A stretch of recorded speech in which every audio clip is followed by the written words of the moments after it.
This is Unlock Your Soul, an amazing platform where we get to scratch beneath the surface and find out what really makes us human.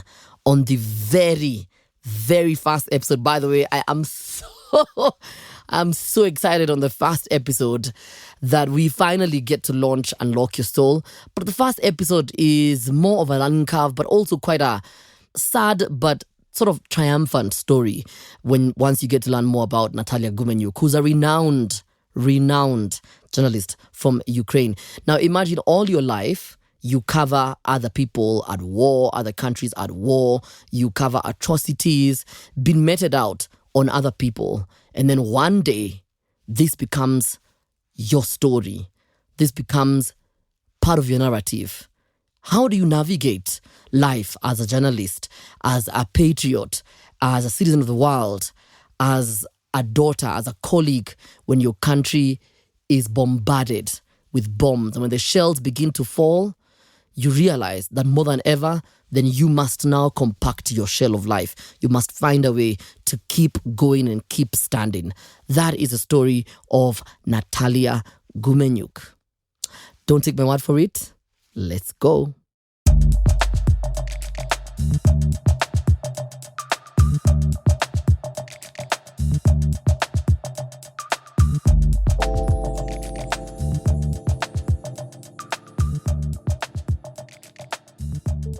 Welcome to Unlock Your Soul with Anto Neosoul. Today is a very special and exclusive production with one of Ukraine's most renowned journalists. I'm talking about Nataliya Gumenyuk, who is the CEO and founder of Public Interest Journalism Lab. And I want us to talk about the timeline of the Russia-Ukraine war, the invasion of Ukraine by Russia.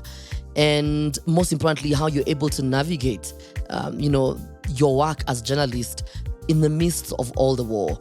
But before we do so, I just want to know, Nataliya, how are you doing? How is life? How are you coping?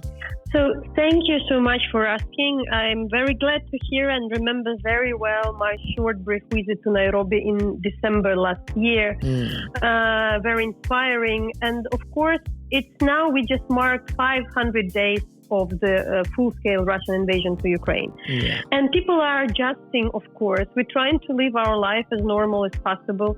It's not because there is a risk. The war is cruel. But we try and do the best of it because, even if we are tired, what else to do? It's our country, it's our life. You try to pursue as much as possible. So thank you for asking. Okay, so let's go back to literally 1.5 years ago. And we're talking about February of 2022 when the invasion happened. I mean, if you remember where you were and what was happening, sort of give us a rundown of what was really going on in your mind and around you that time. So look, I'm the journalist. I have experience in coverage foreign wars, and also we had the Russian invasion, not of that scale, for the last 8 years. So when there were all these talks that something might happen big, to be honest, I was also, as president of Ukraine, as many Ukrainians, a bit in denial because we thought it couldn't happen. It cannot be so blunt. In the end, why to do something obvious in the 21st century, to bomb the capital like it was during the Second World War? Who would dare to do that, We expected something more hybrid, more kind of, some different types of the ways, maybe in the part of the country or so. So I was at home and I did hear the explosions. There was the, attempt to destroy the Ukrainian air defense system. And I was working. I mean, I woke up and all of a sudden we were, I was running around the Kiev, the capital, and then traveling within the country all the time. But even now, a lot of people asking me and everybody, did we believe, why we were so naive, not to be better prepared? You still believe in the best and you still believe in the rationality and the logic. This war brought nothing good to Russia itself. It brought nothing. They said we will, take Ukraine within 4 days. it didn't happen. It's 5 days. The losses are sad, and the situation isn't really good. But we know that in the part of the country which are occupied the Russians, there the things are, are the worst. So wherever we are now, we are still, in our own land, in our own place, in our cities, in our capital, where people try to live their life more or less as normal. There's a famous phrase, 4 a.m. Kiev is bombed. And, like you write in The Guardian, that every Ukrainian and Russian kid knows it. That's how the announcement of the German bombardment of Kiev in 1941 sounded. But here we are, sort of 1.5 years ago, 24th of February, where at 5 a.m., Kiev is bombed by Russia. Did you ever, when you started journalism, when you started, studying and, writing stories and telling stories of other, other atrocities happening around the world, did you ever think that this would happen to Kiev, to Russia, to Ukraine, I beg your pardon, in your time? Definitely not. Now retrospectively, a lot of people said it was coming. It was coming. Yeah. It's really more dependent on the regime change in Russia. You really think that the government, there is some logic. There should be some logic. There is some benefit. There is no benefit. And till now, you still believe in something good in people. So, for instance, now when I retrospectively meet some people which I was in touch during the first months of the war, and who also were hesitant and saying that would, maybe the Russians wouldn't fight. Maybe they wouldn't go to the, battlefield if they're forced to do that. But, after the first month, we discovered the real atrocities of in the outskirts of Kiev, in the town of Bucha, where hundreds of people were executed, really not killed, but really executed because, they were found in the mass grave with the hands handcuffed and the bullets in the head. So it's not really like the accidental death of the, explosions or things like that. Then a lot of people said, we didn't believe. But we need to accept. I think what Ukrainians and me as well, somebody who was following other wars as well, didn't understand that we probably treated, the Russian army as, maybe another post-Soviet army, which is okay, big, but not that good, but kind of corrupt, but maybe partially normal. We missed the part that during these years, Russians were fighting in, Chechnya and committed a lot of atrocities. They were committing a lot of atrocities for many, many years in Syria. So this is a different type of army. They're used to these things. We are not. For us, in our imagination, these wars as well were far away. So we thought, they're just maybe the people who given the order by the dictator, but would they commit atrocities?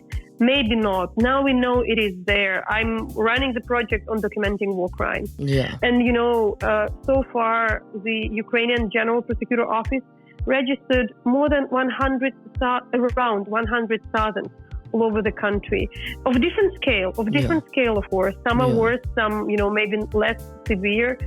But we can really say that it's really the war for, occupying the land. So that's something hard to accept, but we need to accept it. But also, in terms of acceptance, there's also also a lot of agony and grief that goes around, and you still have to tell these stories as a journalist. When you look at your people and the when I look at the photos, and I look at the destruction, when I look at the elderly trying to be taken care of, when I look at mothers and the young ones trying to leave Ukraine to at least to get to safety, what does this tell you about the people, about your people, about the Ukrainians? What have you learned about yourself and about Ukrainians throughout this whole period?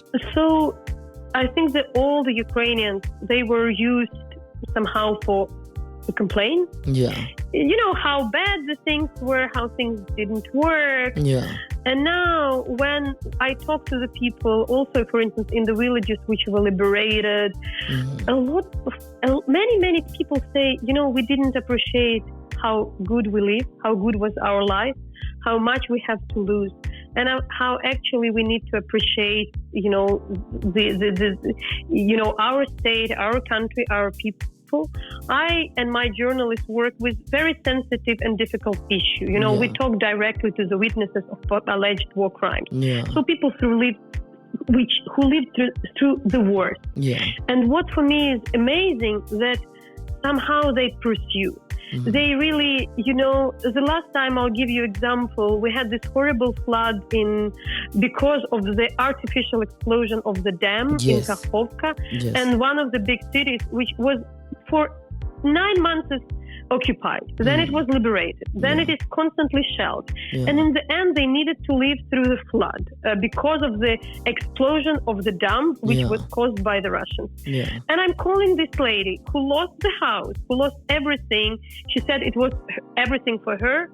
And she started her talk with like, "Oh, sorry, you are coming to visit me, but I wouldn't give you these pickles, this usual kind of things she do, the tomatoes she is like growing."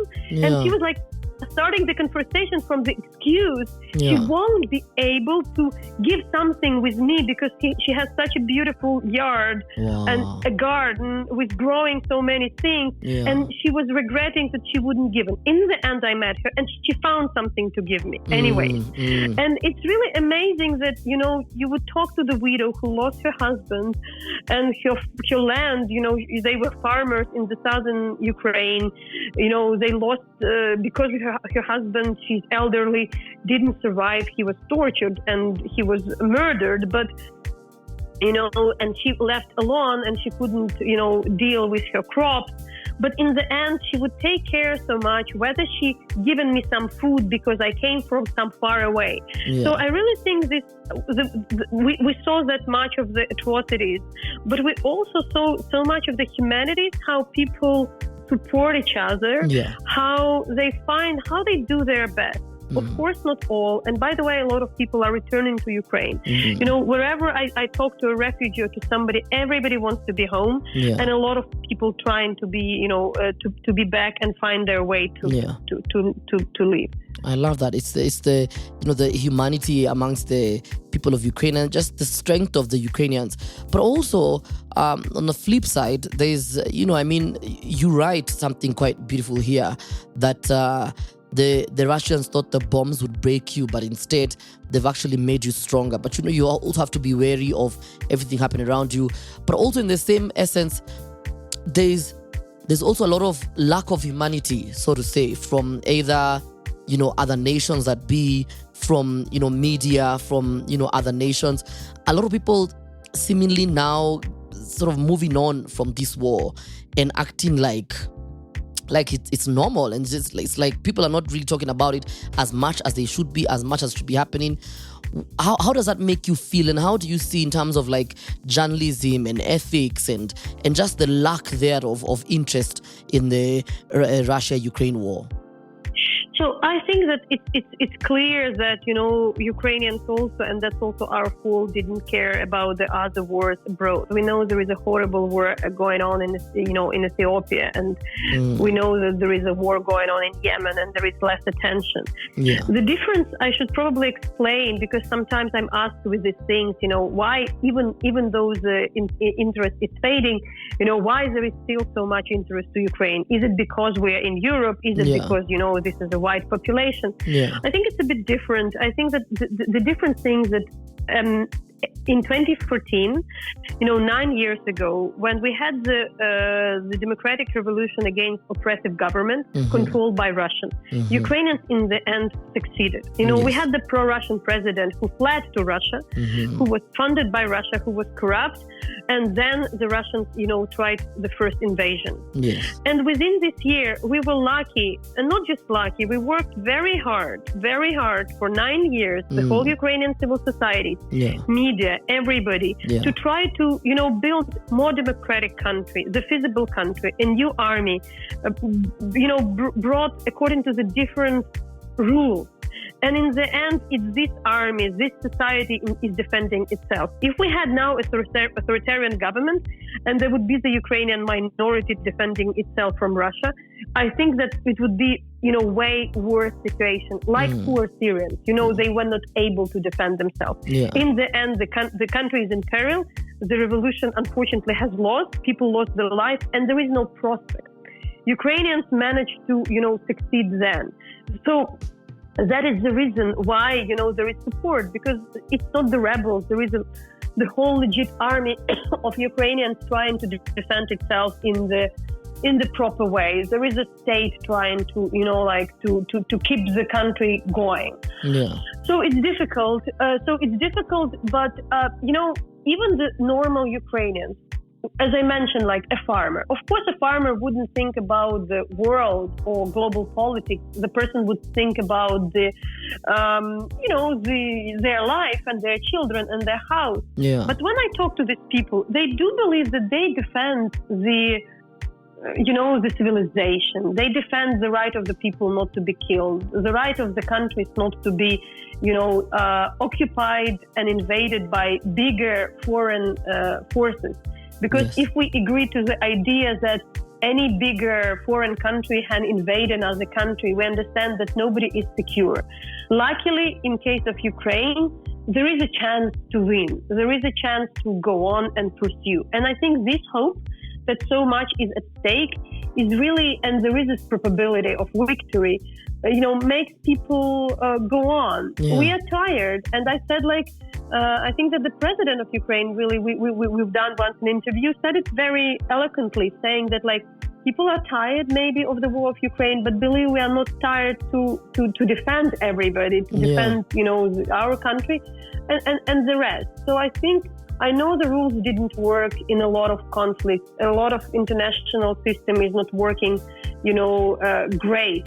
But for us, it's like that. If in case in Ukraine, where there is already some level of international solidarity, stronger than in other conflicts, unfortunately, it should be not the argument to say that we should deserve less support. I think the others should deserve more support. And also, if we can succeed and stop this and, say that maybe the international security should be treated differently. Maybe really the war criminals should be, brought to the trials. Because if it's impossible in case of Ukraine, it means it's impossible at all. At all so for anyone here, else, yeah. There is a chance. Yeah. So if not here, then when? Because yes, we are maybe in a bit better situation than Ethiopians, than Yemenis, than Syrians. But if Ukrainians cannot be supported with all the moral clarity, with everything we can do, first of all, it's in the end, despite all the discussion about NATO, anything, we understand these are Ukrainians fighting, these are the Ukrainians dying, these are the Ukrainians who are defending their land, this is the Ukrainian territory which is, occupied or not occupied. So most of the things are done by the Ukrainians, with the will of the Ukrainians. And I think that especially people in Africa really, really understand the idea of sovereignty and understanding why it's so important to do what actually the people of the country want to do. Yeah. And the Ukrainians want to defend themselves. I mean, even for... And that should be respected. Yeah, that should be respected. That's true. Even for me, for a lot of people, you find a lot of people having a conversation around, Ukraine, versus Russia versus Ukraine. Who do you support? And for me, the number one thing that I do, and I make it very loud and clear, is I support humanity. The idea that anybody should be bombed or, because, they either want to join an alliance or should be bombed because they want to be more sovereign than, that they feel they are. The concept of sovereignty for me comes before, but above all else, humanity also for me is very important. And I think it's just something that people should be able to, it should be common sense that nobody should die because somebody else does not like who they associate themselves with, or, nobody should die, period, or should be killed, period, because of their beliefs. I really believe that we should be, like you said, everybody should be able to respect that belief.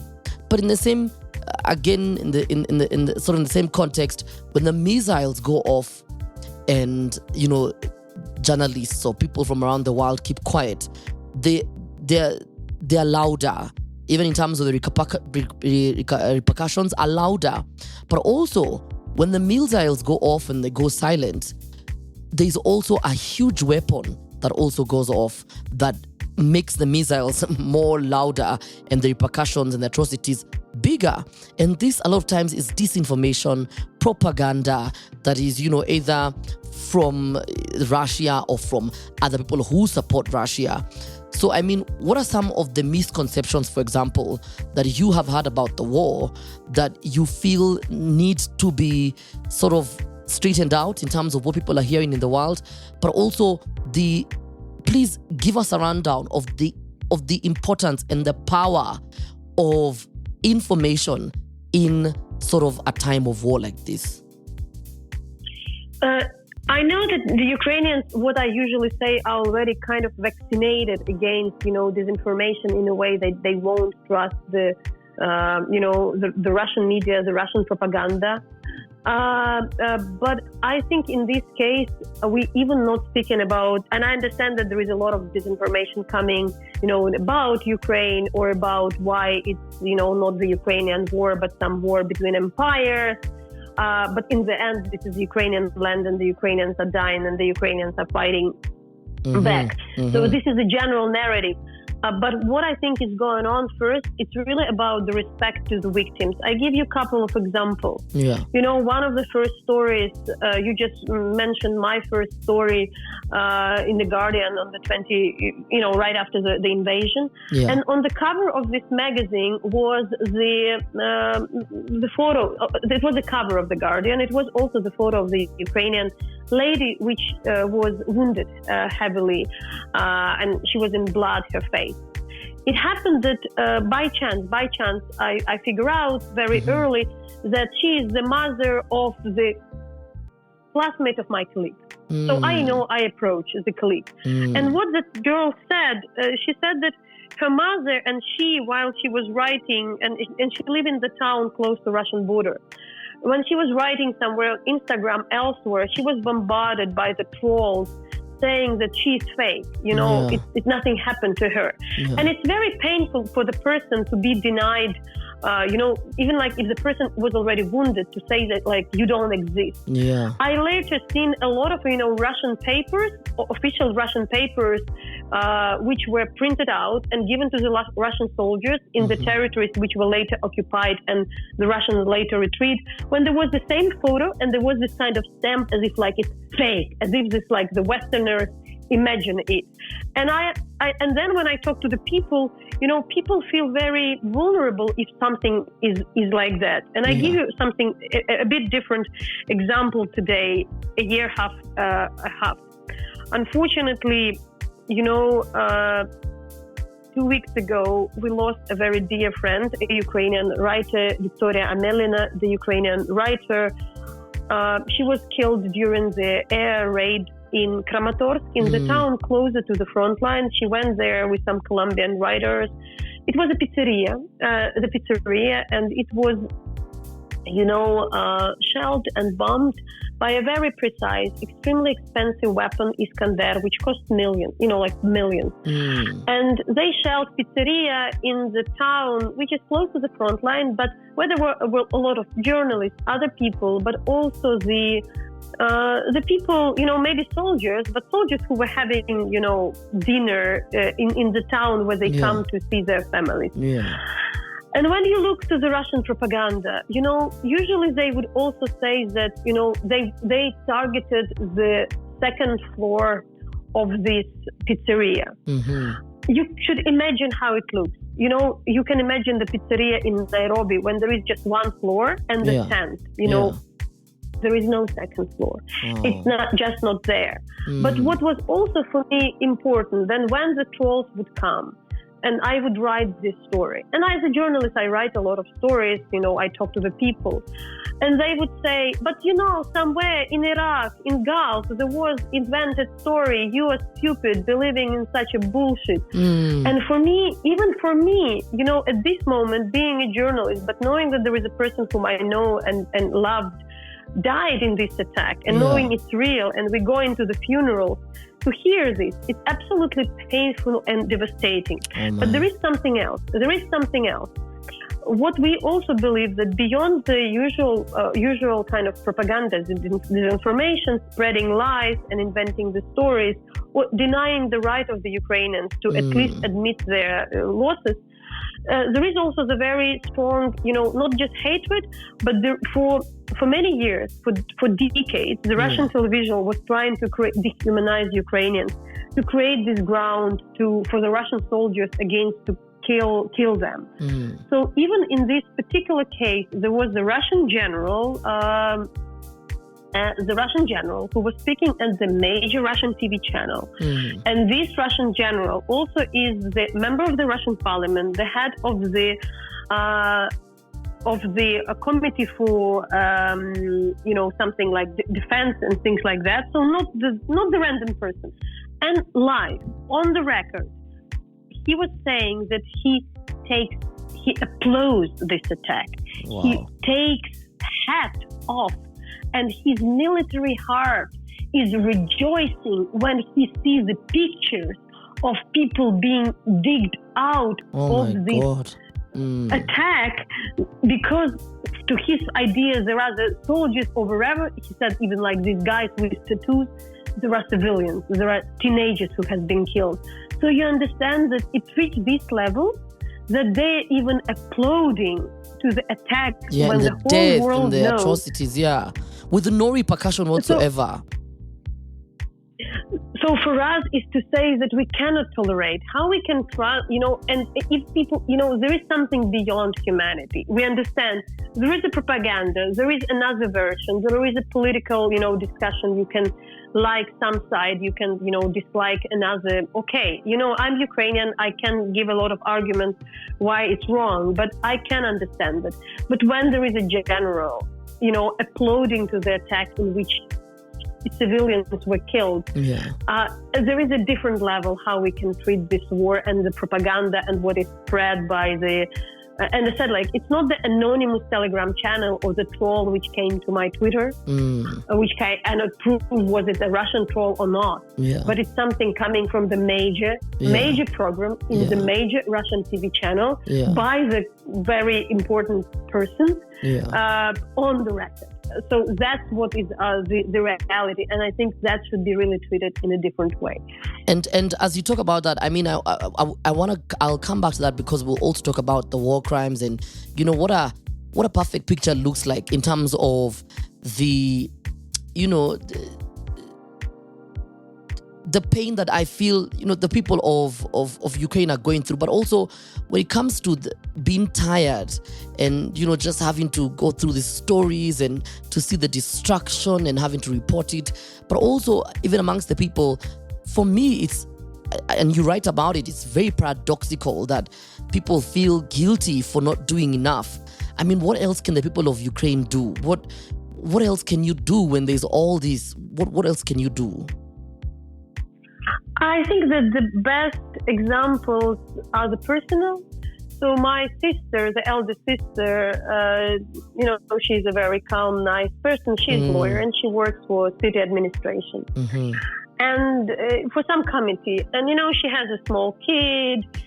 She lives in the area of the town where, on the outskirts. So when there is the Iranian drones flying, they're in a bigger risk than where I am live, so they need to go sometimes at night to the bunker. There is a Ukrainian defense which is shelling down these rockets, but it's a very tiresome life. But she now recently said that she's really like super tired because with her team she leaves the office at 11 p.m. every evening. We have a curfew at 12, and I asked why. Because she was like a secretary first for the commission for the people who maybe whose houses were broken or something, the windows. Kiev, it's still a capital. It's more defended. There is less places bombed and destroyed, but still. And she said she was a secretary in the commission, which should need to register those things. So something would be the compensation for the people or something. And then she was also as a lawyer in the commission for people who lost their housing or things like that. And she's a civil servant. She works from 8 till 11. She has her family. She still works. She has a small boy. She needs to go at night to the bunker. but she said, like, like, I'm almost there. I can't really make it. Like, she doesn't have strength, but she said, like, but maybe at least I can do something good for the people, because if we as a civil servant, don't register this, how else should we do? So, of course, there are some people who, maybe don't feel guilty, but I praise that everybody tries to do something. Even if you, like a civil servant, needs to spend without a day off in summer, spend your time in registering these complaints with some hope that maybe later somebody would receive a bit of the compensation. But I think these kind of efforts there are so many of them. And people try to help each other. They go to different regions to help each other because it's existential. The problem that what would happen in the occupied territories. People are killed and tortured. So you do where you try. Also something to say. At the same time, the life is going on in Kiev. The subway is working. The restaurants, bars, schools. It's summer, not schools, of course, but the offices, we need to provide the electricity, the water, the life, because we want to, if you want to be crushed, you try to live as you do. And pursuing is your way to. When I heard and it's not something to be to be proud of, but when my colleague Victoria Melina, we found out that that she died. She was in the hospital for 5 days, and then there was a funeral, but I needed to go to the southern Ukraine to tell the story of the people who kind of who lived after the flooding. And I had this choice to maybe stay for the funeral here in Kyiv, but I was already out. And as a journalist and as a person, I understand that I also need to move on. I would pay the tribute to her, and it's hard, but for me it would be more devastating to stay at home rather than to go working, because while you're doing something, it allows you to switch your mind and to think that maybe you can do at least something for somebody else who is still there. So I think this is the way to move. But it's true that many people, it's harder for them, and not everybody is capable. To go on and to pursue. And I really, do share my sincerest condolences for, especially the people who are close to you, people who you've worked with. I mean, you never know that, when there's a war, and I haven't experienced one, I can only imagine it becomes more personal when those around you begin to fall by the wayside. And then you realize, oh my goodness, that it's really happening. And I probably want to go on with this because Victoria's story, why it also maybe would give an understanding. So you can imagine, not everybody in Ukraine is like that. There are simple people, farmers, soldiers. Victoria was a renowned, writer. She, spent a year on also documenting war crimes, being here. And, but she won in the end. She was very well connected abroad because she also lived some time in the US and then moved to Ukraine. And she said, I talked to her 2 days before her death. We had the book festival here and she won some fellowship. She won some fellowship to move to Paris. And what she said, saying like, I have the son who is 12 years old. I spent last year and a half running around, documenting war crimes.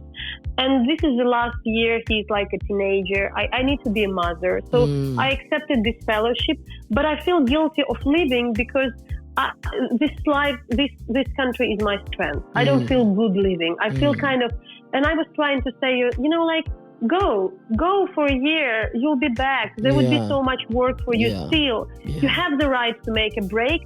But we really were discussing, and she was kind of trying to explain how difficult it is for us, those who stay, to leave, because you think like it's your role, it's your duty to be there. You kind of can leave. Some of the people, especially like her, they can leave, of course. Not every Ukrainian, but you see like a renowned writer I think in every country, probably yes. But you feel the responsibility for your people. And this is so unfortunate and sad, what I'm just saying, that in the end she was not able, and her son would stay, of course, in Ukraine. But I'm generally saying this idea of attachment, that we do what we do, and it's also our choice. We are not, It's not incited by somebody. It's only our choice to defend our own people and be with them. How do you feel sometimes overburdened, on the brink of despair?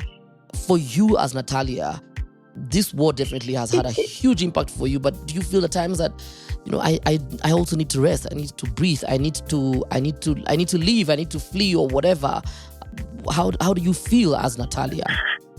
It's, so exactly with this particular recent tragedy, that's something we thought that, you think like you still have your life in the end, and you have some right to rest because you don't know. And that is a difference for us. I also have the international colleagues working on the project on the documenting war crimes.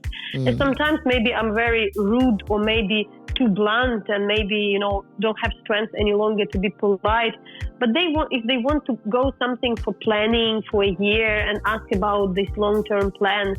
And I'm saying, like, you're very smart, it's very good. But, me and the team here, we don't know. Would it be there, this city or not? It's there. Now it's like perfectly fine. We kind of try to maintain normal life and sometimes even enjoy it.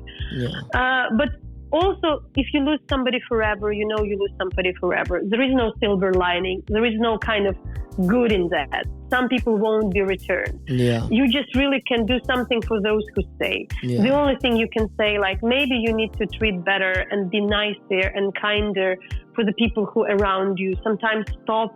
And what is oddly interesting as well in Ukraine, sometimes people maybe feel, especially from outside, angrier, maybe more determined. At the same time, I think we are a bit kinder to each other. So wherever I meet the person I know, even if it's a professional relations and a partner, not kind of a friend, you still kind of ask, how are you? How is your family? How is everything? Because everybody lives through something. If there is an airstrike or, a sleepless night, we're all in the same boat, depending you're a minister or a person, or you have your kids, you have your family. Yeah. So in this regard, it's really hard. You never know where to stop. And you sometimes feel that, like, can I do better? That's why this idea of, that, can you just give up, feels a bit like unjust, because it's also feeling just to those who passed away. Yeah. That you feel not just in the memory, you need to do something, that it's all not in vain. That if there is a war crime, it should be investigated. It shouldn't be just left and accepted. So this gives you strength. This gives you resilience. So it is like a duty, but of course we're becoming tired, and I also saying that we are very hopeful. We are very hopeful because we see the reasons, but we also shouldn't allow that this is all in vain, because it would be just unjust to anybody who lost their life, to lost everything, because the future is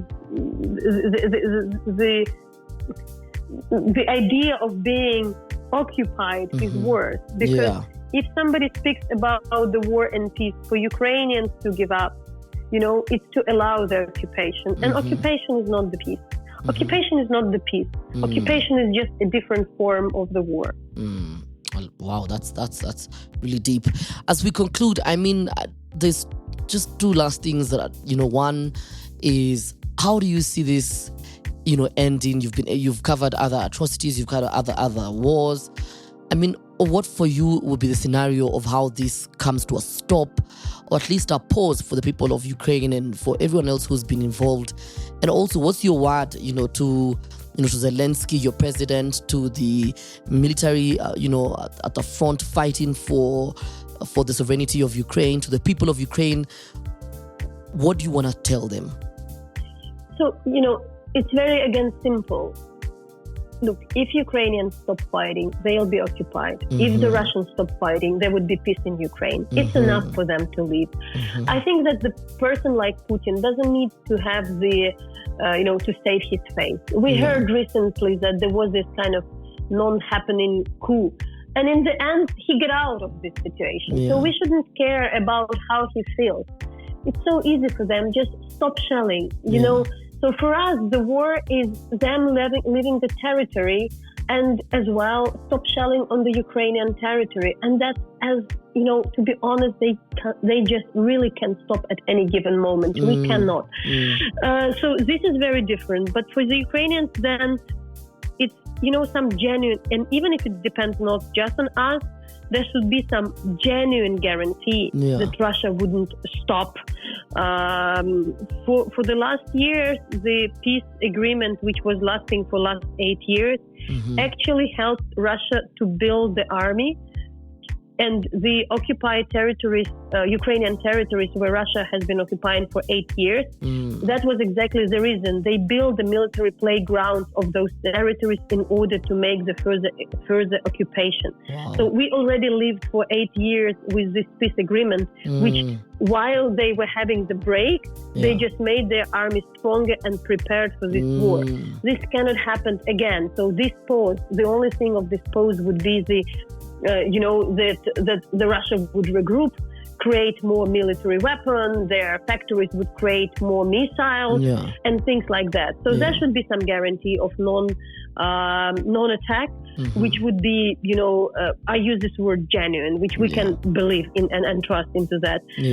That's somehow the only way, but it's very easy to imagine it. It's just like at night, they don't shell. That's it. Isn't it easy? Okay. What about your message to, your fellow Ukrainians, to, journalists, your fellow journalists, your colleagues, the military, the common guy, the farmer, the trader, the teacher, the policeman who's just trying to, help people to move along and all that, and also to your President Zelensky? Look, so for me, I consider to be this Kiev-based intellectual with a very clear political conscience why we need to defend our country and things like that.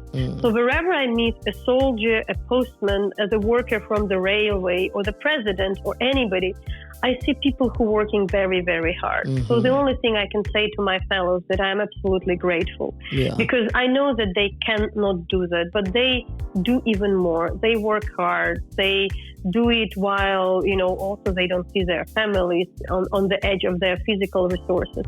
So my usual thing is really, we are now used to thank each other. We're getting used to thank each other for everybody what people do. I feel absolutely grateful for, a bank worker who still do the job while there is a missiles, but I need that.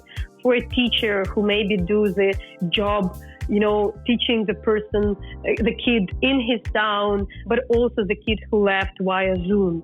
For volunteer, for a civil servant who might not do this work, but still remain, after working hours. So this is my all gratitude to, and it's also, of course, for the soldiers, because we should understand that today the Ukrainian army mainly consists of the people who were yesterday also, journalists or IT workers or, farmers, and they did something unusual because in there, of course, the probability of the death is very high and there is nothing else. This is an incredible sacrifice. They don't belong to themselves. They voluntarily given up their freedom because in the end, we need to accept that if the army fights against you, it's just the army which can defend you. My word means nothing to the Russian soldiers. So in the end, it's just the gratitude for their work and sacrifice. Oh, I like that. Thank you so much, Nataliya, for your time, for your dedication, for your resilience, and and just for your commitment to your country and for really giving yourself so much to spread light and share the light, and most importantly to highlight the people of Ukraine at a very, very difficult time. And I do hope and pray that that this weight can be lighter. And like you said, I hope that one day the shelling will stop and the cries and the screams of children playing in the fields will be louder than the shelling. I really do look forward to that day. Thank you so much, Anthony. Thank you for audience for taking the time, the busy time, and paying attention also. Cool. Thank you. Thank you, Nataliya. Thank you so much for that. That was really beautiful. Wow, that was powerful. Thank you so much. My goodness, what a somber and a sober conversation from Nataliya.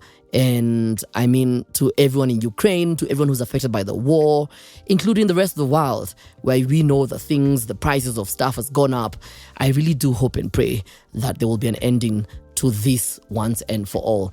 Regardless of all the politics surrounding it, for me, humanity comes first. And I do hope that justice and humanity will always take the day. That's it for the first ever episode of Unlock Your Soul with yours truly, Anto Neosoul. Make sure that you also continue the conversation with me at Unlock Your Soul Pod on Instagram, Unlock Your Soul Podcast on TikTok, and also on YouTube at Unlock Your Soul Podcast. Let's keep the conversation going. Thank you so much for tuning in. And yeah, let's continue. Let's continue doing what? Unlocking our souls.